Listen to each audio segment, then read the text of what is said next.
Okay, so here I am down at the boat ramp. Come down to check it out. Look over. I watched this guy cross US 50 a little bit ago. I was up to UDF getting gas. Here he comes. He crossed. I mean, it's 1 o'clock on a Thursday. And he come across that highway. Here he is, worked his way back behind Orshell. You can come down here and hang out with the geese, I guess. There's some geese down there, but ain't that something?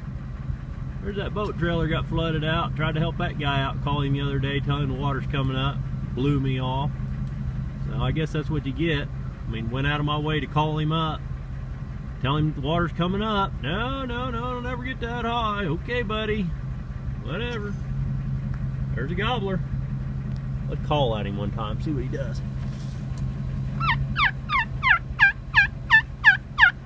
I got damn good calling, apparently.